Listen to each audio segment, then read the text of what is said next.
Morning. Still morning, just about. I want to talk about, it's all over Facebook. Glastonbury Festival's not happening. Boo-hoo.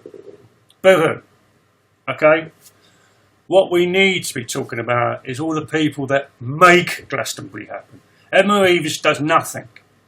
She just sits there and swans around and looks good and sits on the telly telling everybody she's done an amazing job at doing it. And she hasn't. I've done the festival circuit and it's hard, break back in work. It really is difficult, spending time in tents, not getting paid or getting paid very little. And I've done the corporate festivals like Big Chill, and I've done all like them ones and that.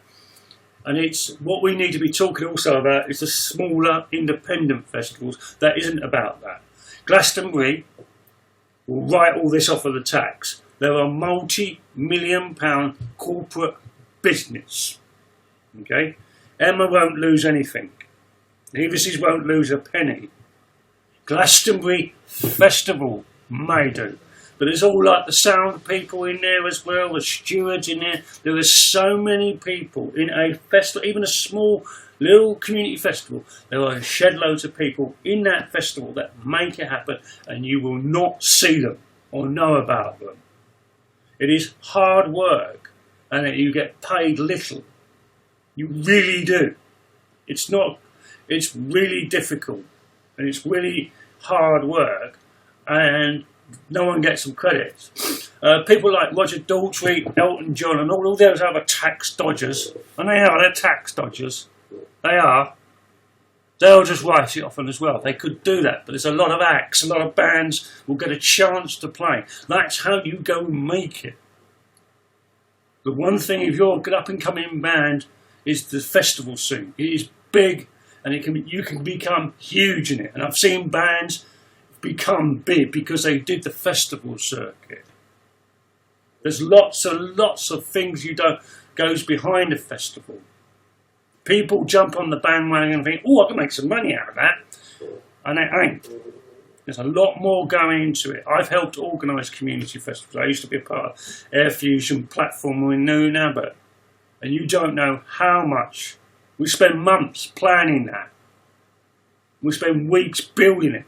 And the grief we got through it. And the amount of people.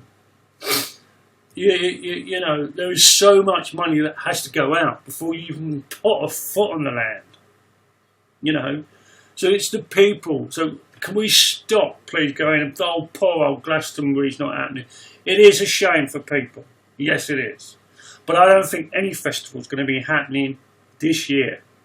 And I don't. I'm really sorry. I don't give a monkeys about Glastonbury. All of those big festivals. It's the people we need to be looking after. The music scene's going tits up. All your acts, major acts, will write this off on their tax. They won't lose anything.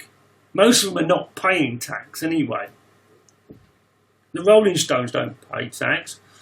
You've got to look at the facts. You have the Rolling Stones, and then you have Rolling Stones Limited. It's a company, which they're directors of, and they pay themselves. Mick Jagger needed a new heart or something like that. Who paid for that? Well, that would be Rolling Stones Limited, because there's a medical bill on it. So these guys, I'm tired and sick of hearing, but we have got to support this. We have got to support these guys. And there's a lot of people going to lose out. There's a lot of people going to lose a lot of money. I know people who do the festival circuit, and that's what pays for their kids to get into good schools and pays for the school uniforms. Don't think it just happens. Just bing. There's a lot of work behind it, and a lot of people who do not get recognised. Peace, love and out, and power to the people.